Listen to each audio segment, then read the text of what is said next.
Se você tem o seu esboço, você poderá neste momento usá-lo para fazer alguns apontamentos que servirão como referência no futuro para a sua vida ou para alguém com quem você possa cruzar caminhos e veja a necessidade desta palavra.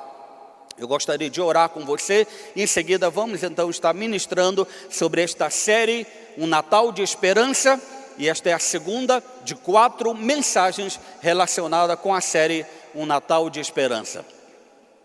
Querido Deus, obrigado pelo teu amor, pela tua misericórdia inesgotável, porque tu nos alcançaste e tu nos trouxeste daquele ambiente de sofrimento, aquele ambiente de pecado, aquele ambiente de prejuízo, aquele ambiente de perda.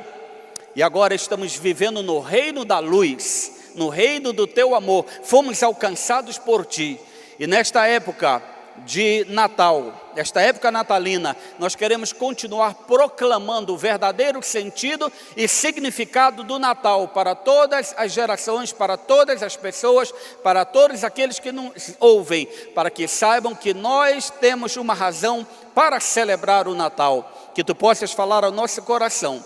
E que todos que aqui estamos, tenhamos o nosso coração aberto para receber de Ti, para sermos fortalecidos, nutridos por Ti, e sairmos daqui com uma nova perspectiva de vida, transformados e dispostos para cumprir o Teu propósito no mundo, em nome de Jesus, amém.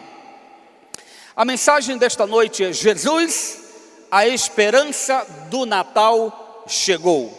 E ela é baseada no Evangelho de São Lucas, no capítulo 1, versículos 26 ao 38. A Bíblia diz em Lucas capítulo 1, versículos 32 a 33, parte deste registro, desta narrativa histórica que conta ali sobre o nascimento do nosso Salvador. Diz assim Lucas 1, 32 e 33. Ele será grande e será chamado Filho do Altíssimo. O Senhor Deus lhe dará o trono de seu pai Davi, e ele reinará para sempre sobre o povo de Jacó. Seu reino jamais terá fim. Na semana passada nós começamos a discorrer sobre a importância de um Natal de esperança, e nós tivemos a palavra que focava na promessa da fé, que foi cumprida com a vinda do Salvador Jesus. Aquela promessa que foi realizada por Deus através dos profetas no Antigo Testamento.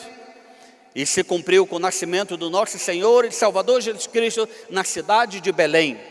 E hoje nós vamos a outro aspecto do Natal, que é a esperança do Natal. E a nossa esperança, ela se resume em uma pessoa. Na verdade, existe uma pergunta quando chegamos no Natal: afinal, o que é o Natal? De que se compõe o Natal? Quais são as características do Natal? O que é o Natal para as pessoas?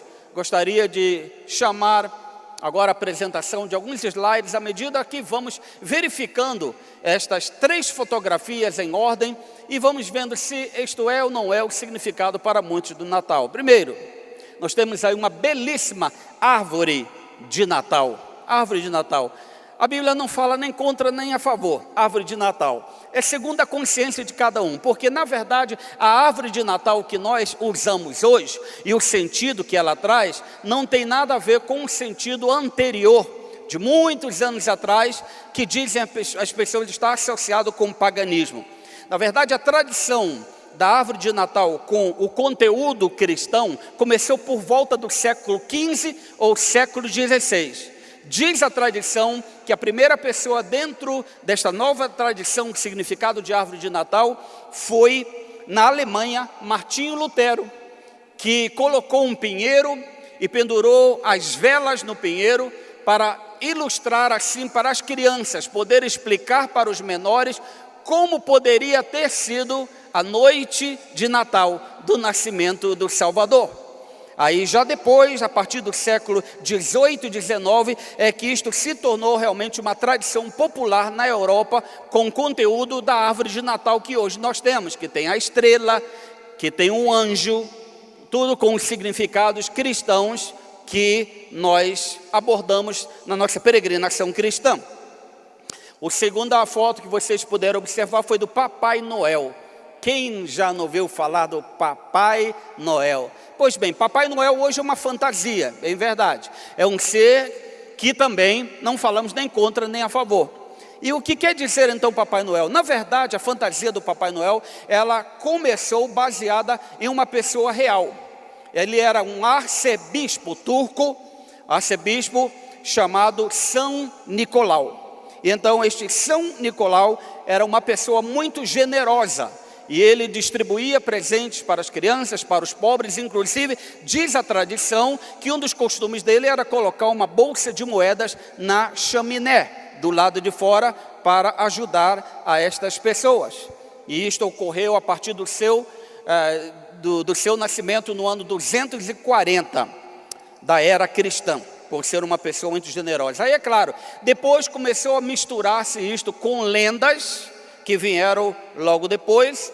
E no século passado, a Coca-Cola, então, tornou popular a figura do homem das barbas brancas, que distribui presente para a criançada. E aí criou-se o mito de um Papai Noel, que não está relacionado com o conceito daquele que tinha uma conotação religiosa. Então, sempre que falamos de Papai Noel, se vamos falar, falamos do lado positivo, da generosidade, da bênção de poder dar, da bênção de poder ser solidário e de abençoar as outras pessoas, sempre sabendo que o foco principal não está nem na árvore e nem está na fantasia do Papai Noel, mas está no menino do Natal, que nasceu e veio para nós, que é Jesus. Nós temos ainda o terceiro elemento que foi observado aí, o presépio. O que é o presépio? O presépio representa a história do nascimento de Jesus. É uma ótima forma de contar isso para as pessoas, principalmente as que não têm facilidade para ler. Então elas podem ver de uma forma ilustrativa e narrativa o que aconteceu no nascimento de Jesus. Diz também a tradição que foi no ano de 1223 que o frei São Francisco de Assis, querendo mostrar aos camponeses como era essa história do nascimento de Jesus, a melhor forma que ele achou de ilustrar foi assim: numa noite de Natal, ele fez uma missa. Nesta missa ele se utilizou de bonecos de argila e então passou a demonstrar o significado de cada um daqueles bonecos no contexto do nascimento de Jesus. E assim ele pôde então explicar o significado do Natal para aqueles camponeses. E esta palavra presépio, ela vem do latim praseaper, que significa estrebaria. Muito bem, então o que tem isso a ver conosco? É o que eu já disse algumas palavras atrás. Para nós, o mais importante não é mesmo esta tradição ou os conceitos que se esboçam de trás disto tudo. Para nós, o mais importante, a figura principal do Natal, é que o Natal não está relacionado com coisas, o Natal não está relacionado com decorações, o Natal não está relacionado com um Papai Noel, com uma fantasia. O Natal para nós não são nenhuma dessas coisas. O Natal é uma pessoa, e esta pessoa é Jesus. Então, se alguém pergunta para você o que é Natal para você, o Natal para mim é uma pessoa, é Jesus, que se encarnou, que veio a esta terra, nasceu por mim. Então, Natal é um milagre de Deus, é um tempo de acreditar nas promessas de Deus, de acreditar que o melhor de Deus está por vir e que ele já foi iniciado através do nascimento e da vinda de Jesus ao mundo. Essa é a história verdadeira do Natal. É Deus vindo ao homem, ao mundo na forma de homem, de Jesus Cristo estando conosco.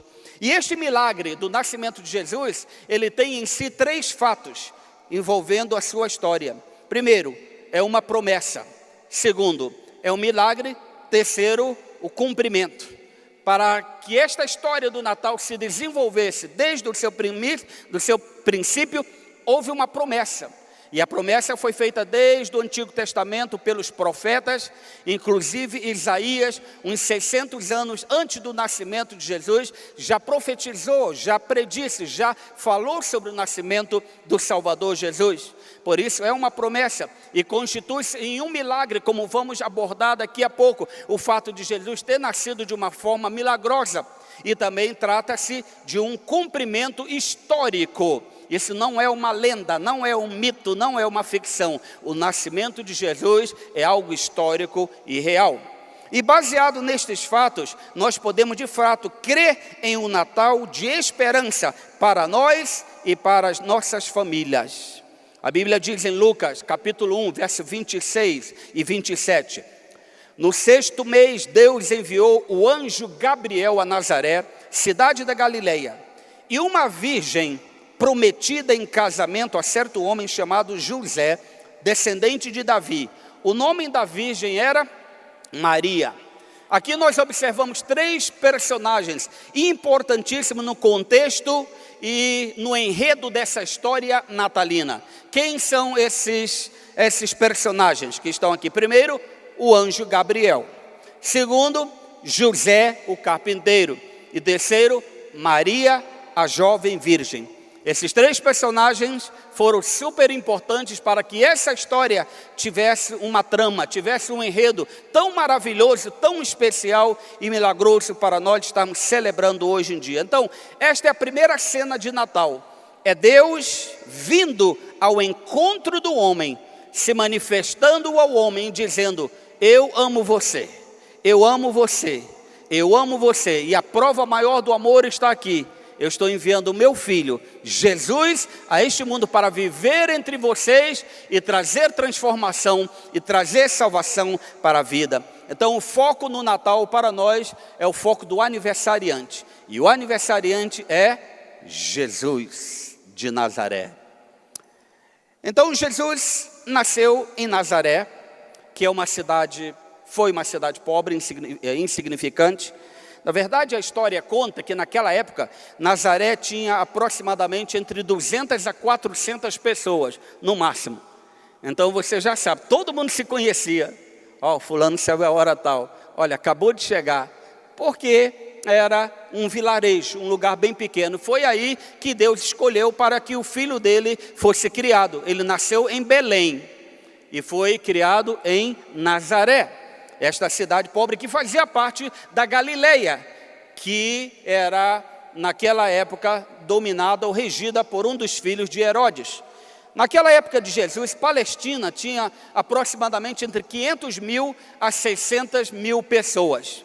E Nazaré, entre 200 a 400 pessoas.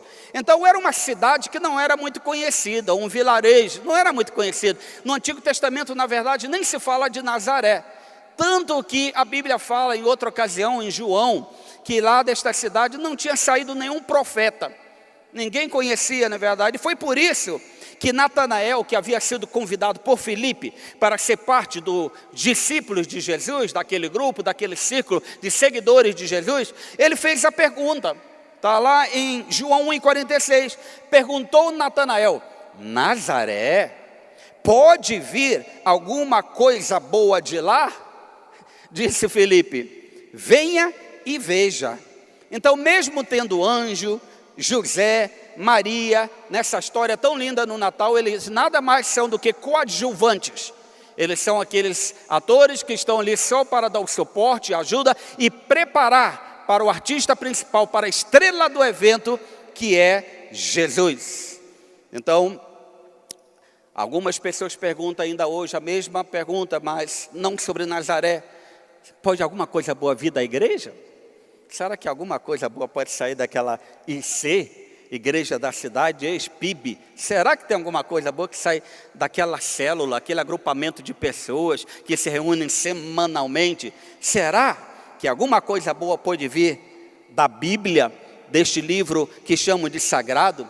Será que alguma coisa boa pode vir do Natal? Eu respondo com a mesma resposta de Filipe: venha e veja. A melhor forma da gente dissipar as dúvidas concernente a algo que não é de conhecimento de todos ou de algumas pessoas, em vez de ficar discorrendo e discutindo, é chamar para a prova dos 9. Chama e vem cá, vem aqui e vê com seus próprios olhos, pode contestar, pode comprovar se é ou não é verdade. Mais adiante, em João 1,51, Jesus afirma para Filipe e Natanael. Jesus diz assim: digo-lhes a verdade, vocês verão o céu aberto e os anjos de Deus subindo e descendo sobre o Filho do Homem. Deus então deseja fazer o mesmo na sua vida. A partir desta noite, Deus quer que os céus se abram sobre sua vida. E eu lhe digo, já estão abertos. Os céus já estão abertos sobre a sua vida. E através da vinda de Jesus a este mundo, o portal de oportunidades, o portal da salvação se abriu para você. E você pode desfrutar um novo tempo com Deus. Então, se você deseja ver o céu aberto, aproveite e torne-se um discípulo de Jesus. Seja um seguidor de Jesus. Venha, veja, comprove hoje mesmo. Porque com Jesus, a esperança do Natal não é uma possibilidade, mas uma realidade. Então vamos lá. Para que neste Natal você renove a sua esperança, algumas coisas ou lições que nós extraímos do texto de Lucas. E elas são, primeira, descanse porque Deus planeja e cuida dos detalhes. Isso mesmo, descanse, relaxe, porque Deus vai planejar e cuidar de todos os detalhes. Assim foi naquele primeiro Natal, na história e no prenúncio do nascimento do Salvador Jesus. A Bíblia diz nos versos 26 e 27. No 6º mês, Deus enviou o anjo Gabriel a Nazaré, cidade da Galileia, a uma virgem prometida em casamento a certo homem, chamado José, descendente de Davi. O nome da virgem era Maria. Então, vamos observar os detalhes desse texto, que nos contam a história deste Natal. Primeiro, Deus enviou um anjo, e não era qualquer anjo, era um anjo da alta patente. O nome dele era Gabriel. Quando você lê a Bíblia cita apenas 3 nomes de anjos. Dos milhões de anjos que Deus tem à sua disposição, apenas 3 são citados em seus nomes.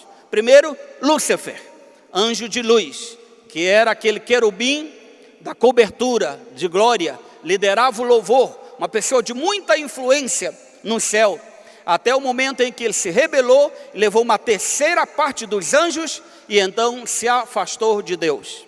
O outro anjo que é nomeado, que seu nome é citado na Bíblia, é Miguel.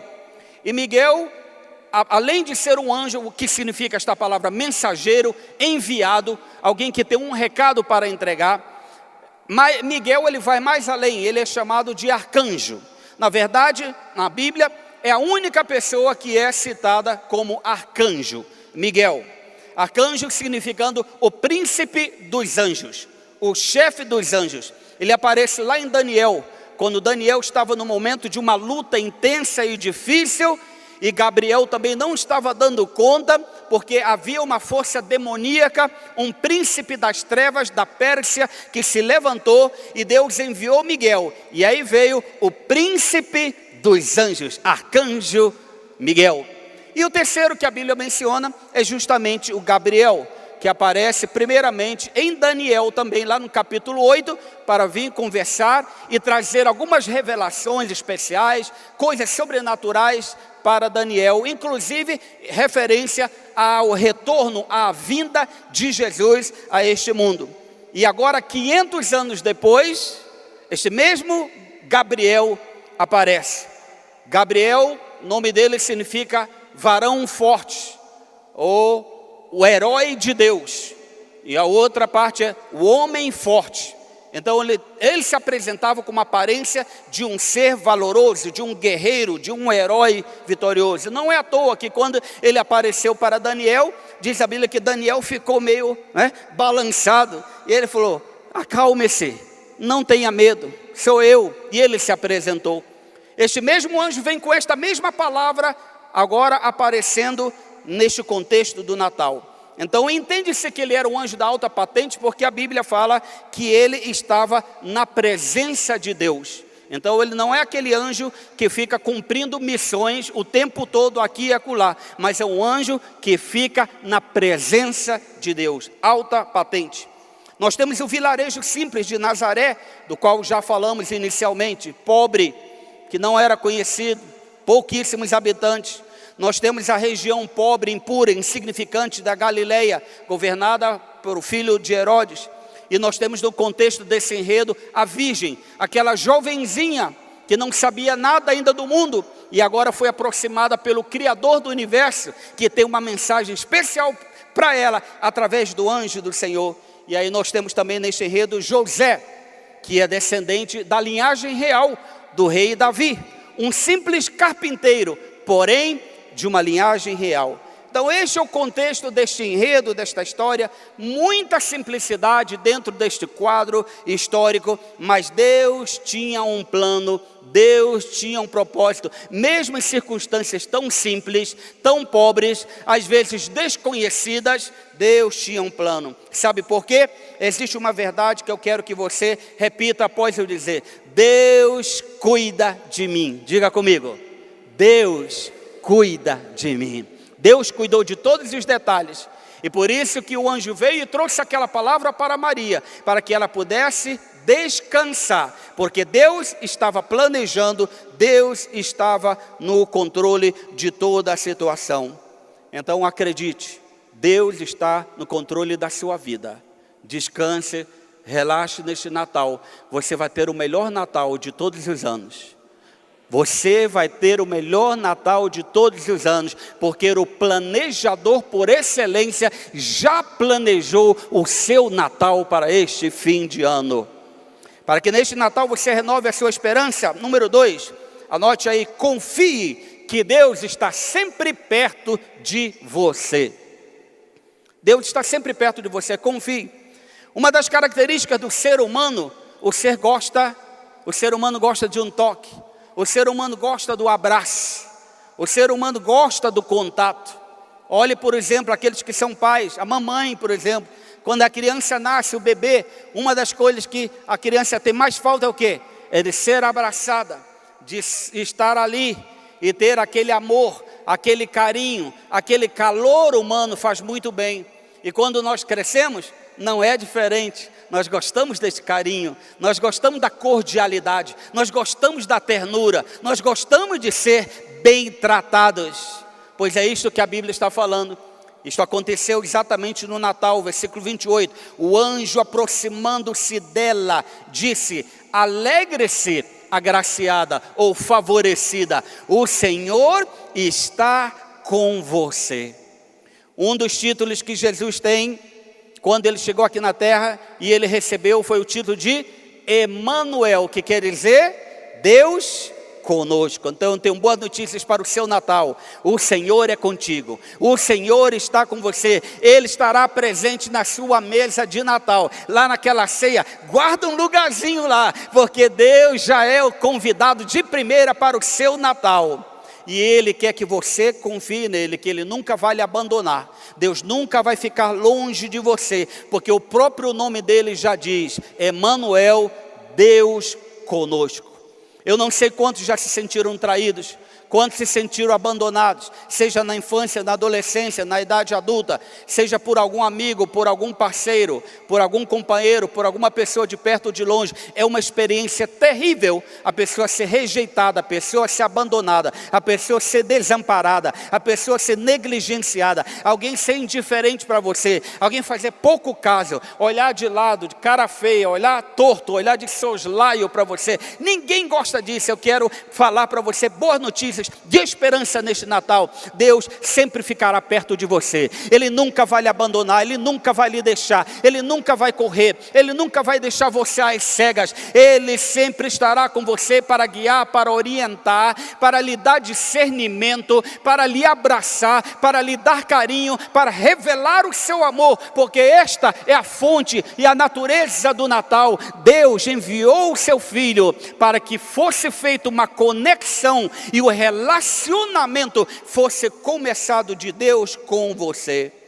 Para que neste Natal você renove sua esperança. 3, tenha fé que Jesus quer retirar seus medos. Escreva aí: medos. Tenha fé que Jesus quer retirar seus medos. Olha que lindo esta expressão do versículo 30.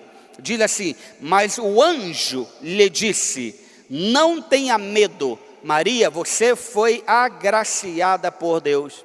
Mesmo anjo que disse lá para Daniel: não tenha medo, Daniel, sou eu.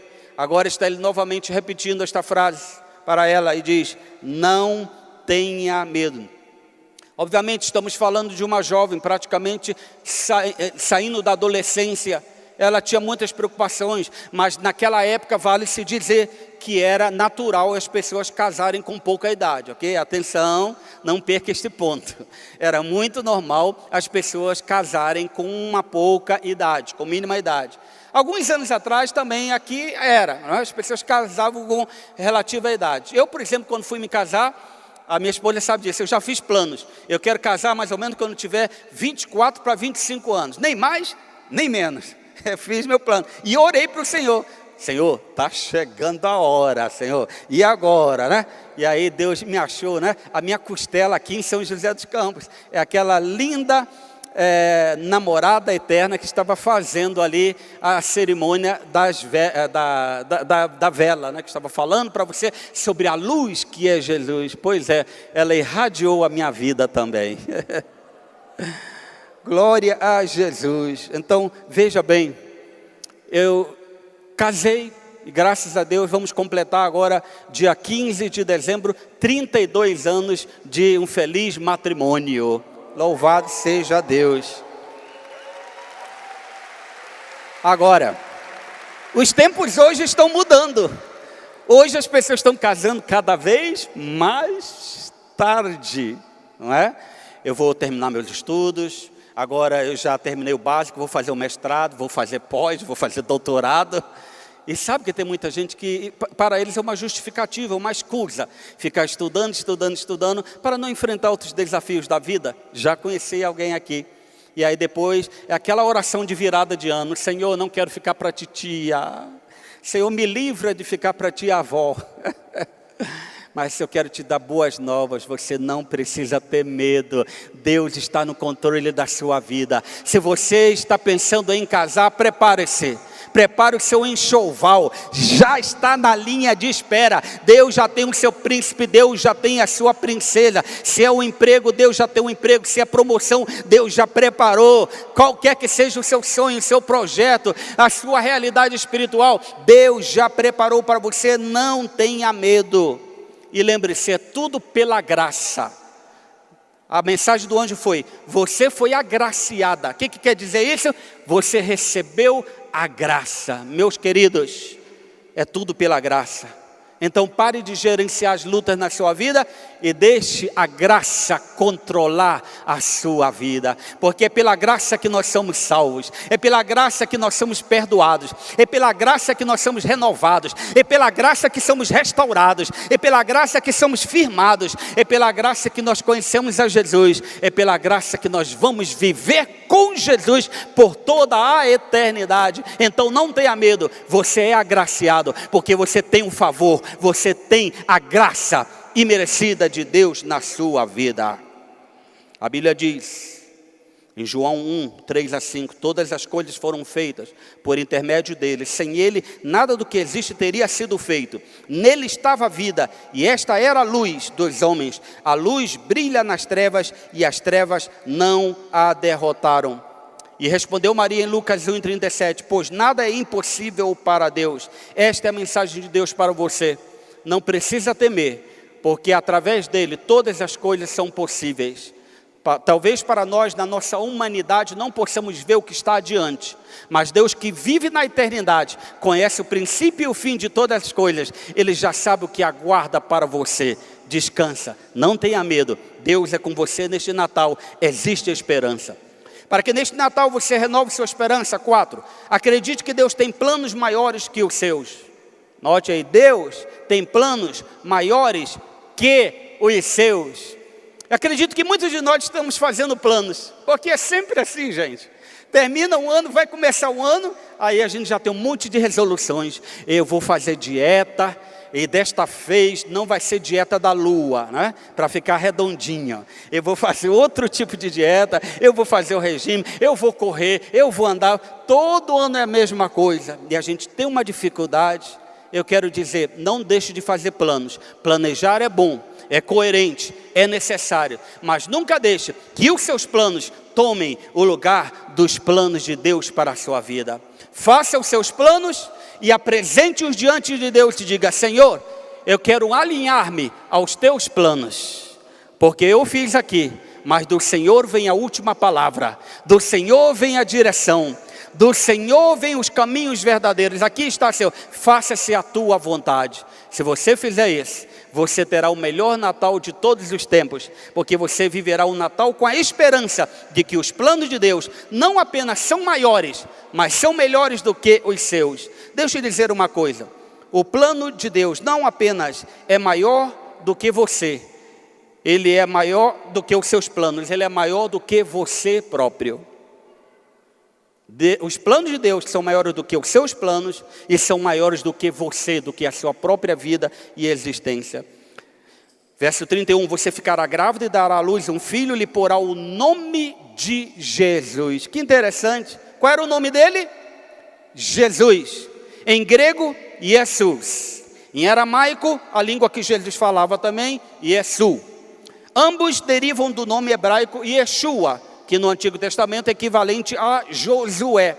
Então era assim como Daniel, Felipe, Carlos. O nome Jesus naquela época era um nome muito comum. Não pense que era um nome estrambólico, um nome difícil. Não, era um nome comum. Disse a história, um dos historiadores judeus, Joséfos, Flávio Joséfos, que havia pelo menos na época de Jesus, ali perto dele, 22 pessoas com o nome de Jesus, registrado historicamente. Então era um nome comum.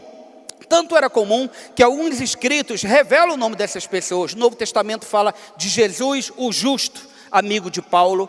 O feiticeiro de Pafos, que era chamado de Bar Jesus.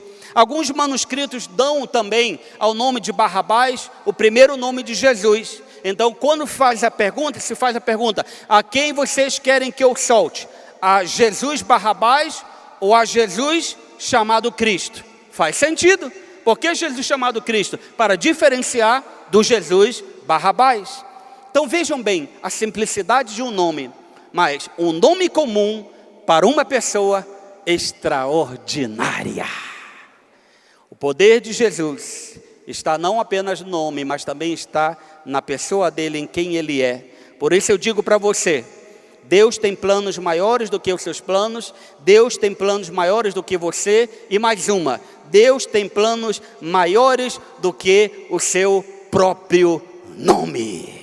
Se você gosta do seu nome, o plano de Deus é maior do que ele. Se você não gosta, fique feliz, o plano de Deus é maior do que o seu nome. E eu tenho um segredinho, um dia quando encontrarmos com Deus, todos nós vamos receber um nome novo, e tenho certeza que todos vamos adorar, vamos gostar desse nome.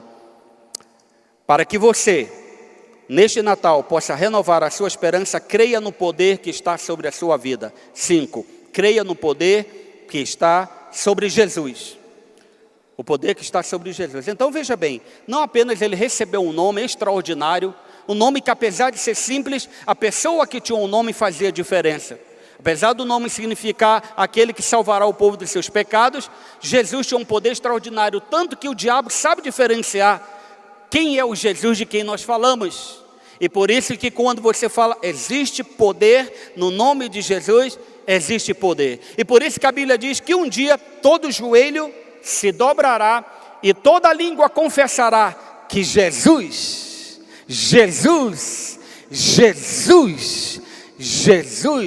é o Senhor. Então creia que existe poder não só no nome, mas na pessoa de Jesus. Versos 32 e 33, ele será grande, olha aí, grande, será chamado Filho do Altíssimo, o Senhor Deus lhe dará o trono de seu pai Davi, e ele reinará para sempre sobre o povo de Jacó, seu reino jamais terá fim. Então vejam bem, o poder que existe em Jesus, grande, Filho do Altíssimo, uma pessoa que tem um trono, alguém que reinará para sempre, e o reino jamais terá fim. Este é o poder daquele que nasceu e veio trazer a esperança para a sua vida e para a minha vida. Vejam bem, o foco não estava em Maria, o foco não estava no nascimento em si, o foco não estava em José, o foco não estava em Gabriel, o foco estava na pessoa de Jesus e na instalação do reino eterno na vida das pessoas. Quando Jesus entra no nosso coração, quando nós decidimos que Ele vai ser o nosso Salvador, o que acontece instantaneamente? O reino de Deus é estabelecido dentro de nossa vida. Neste Natal, será o Natal mais real que você terá, porque o Rei habita em você. O Rei faz parte da sua vida. A nobreza está dentro de você. E esta é uma referência a Isaías 9, 6 a 7, onde diz da mesma forma que o governo está sobre os ombros de Jesus. Para que neste Natal você renove a sua esperança, sexto e penúltimo, renda-se ao mistério sobrenatural da fé. Renda-se ao mistério, escreva aí, sobrenatural da fé. Olha o que diz a Bíblia sobre a fé e o sobrenatural. Versos 34, 35, 36 e 37. Perguntou Maria ao anjo: como acontecerá isso se sou virgem? O anjo respondeu: o Espírito Santo virá sobre você, e o poder do Altíssimo a cobrirá com a sua sombra. Assim, aquele que há de nascer será chamado Santo Filho de Deus.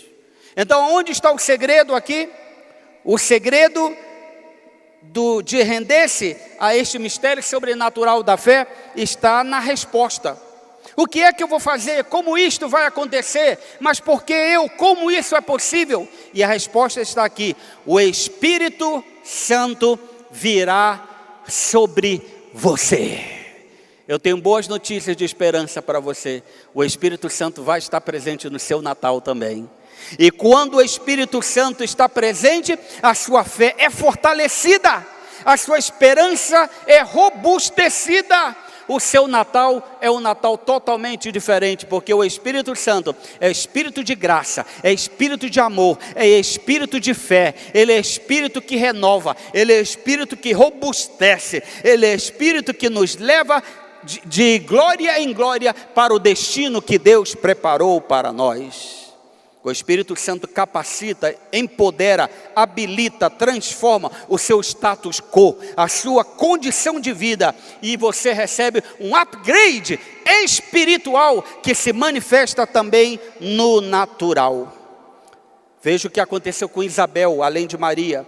Também Isabel, sua parenta, terá um filho na velhice. Aquela que diziam ser estéril já está em seu 6º mês de gestação, pois nada é impossível para Deus. Quero dizer para você, meu amigo, minha amiga, nada é impossível para Deus. E o Espírito Santo está presente para comprovar de que não haverá impossibilidade, mas Deus transformará tudo em possibilidades e em realidades factíveis, realidades patentes, realidades visíveis, porque Deus é o Deus do impossível.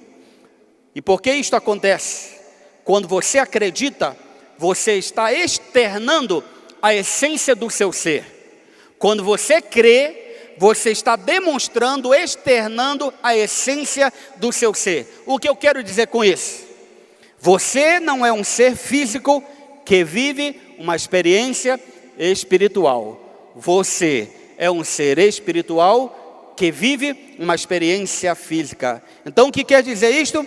Que para você deve ser natural viver o espiritual e o sobrenatural, porque você é um ser espiritual. Meu amigo, minha amiga, meu irmão, minha irmã, o seu normal é o espiritual. O seu normal é o sobrenatural, porque o Espírito Santo vive em você. Está escrito: pois a mensagem da cruz é loucura para os que estão perecendo, mas para nós que estamos sendo salvos é o poder de Deus. E nós vamos então ao último ponto, para que neste Natal você renove sua esperança. Obedeça antes mesmo de entender. Obedeça antes mesmo de entender. Foi o que Maria fez. Não estou entendendo nada. Como é que isto é possível? Como vai acontecer? Olha as palavras dela. Versos 38 e 42. Respondeu Maria: sou serva do Senhor, que aconteça comigo conforme a tua palavra. Então o anjo a deixou. O anjo só deixou Maria quando ele se certificou de que ela havia entendido que não era a questão de ela entender, assimilar como ia acontecer, qual era o processo. O anjo só saiu depois que Maria aceitou obedecer, mesmo sem entender. Algumas coisas têm acontecido na sua vida que talvez você não entenda. Mas eu quero lhe dizer que neste Natal, Deus está culminando todos esses acontecimentos para um bem maior. Porque Deus trabalha ao seu favor. E todas as coisas concorrem para o bem daqueles que amam a Deus. Então todas as coisas que têm acontecido na sua vida, ouça bem, se você continuar fiel, obedecendo a Deus em humildade, todas as coisas contribuirão para o seu bem, mesmo que você não entenda. Por isso declarou Isabel, no versículo 42, falando de Maria: bendita é você entre as mulheres, e bendito é o filho que você dará à luz. E qual foi a atitude de Maria? Versos 46 a 48, então disse Maria: minha alma engrandece ao Senhor, e o meu espírito se alegra em Deus meu Salvador, pois atentou para a humildade de sua serva. De agora em diante, todas as gerações me chamarão bem-aventurada. Maria reconheceu o seu filho aqui na terra, Jesus, como seu Senhor e Salvador eterno. Está aqui na Bíblia. Qual é a lição que eu aprendo com isso, para concluir? Que quando você é humilde, a sua nobreza se destaca, pois a grandeza vive dentro de você e não no seu exterior. Diz a Bíblia: o Senhor atentou para a humildade dela, e por isso ela se tornou consequentemente o quê? Bem-aventurada. Todas as vezes que você decidiu obedecer, se humilhar, a sua nobreza se destacará, será enfatizada. O Senhor o exaltará, exaltará você. Quando você se ensoberbece e desobedece, a sua alma e o seu corpo também padecem. Entretanto, quando você obedece e reconhece o senhorio de Jesus, mesmo sem entender, olha só, a sua vida é fortalecida e enaltecida. Eu declaro em nome de Jesus que a sua atitude de servo vai enobrecer você e o seu legado. Os seus filhos, os seus frutos, os seus discípulos serão todos benditos de geração em geração, por causa da sua obediência incondicional a Deus. Você deseja fazer hoje o que Maria fez naquele primeiro Natal? Você deseja reconhecer a Jesus Cristo também como Senhor, como o Salvador da sua vida? Você quer decidir esta noite segui-lo como discípulo dele? Nem sempre é possível ver o que vem antes, como Maria, mas é possível obedecer, agradecer e receber, porque pela fé sabemos que Deus tem sempre o melhor para nós. Então, você gostaria de ter um Natal de esperança? Você quer viver o melhor Natal de sua vida? Comece crendo em milagres. E o primeiro milagre precisa acontecer em você. Qual é o milagre? É o milagre da salvação. É acreditar para receber de Deus o perdão dos pecados e ser uma nova criatura. Segundo o livro de Crônicas 20:20 diz assim: tenham fé no Senhor, o seu Deus, e vocês serão sustentados. Tenham fé nos profetas do Senhor e terão a vitória.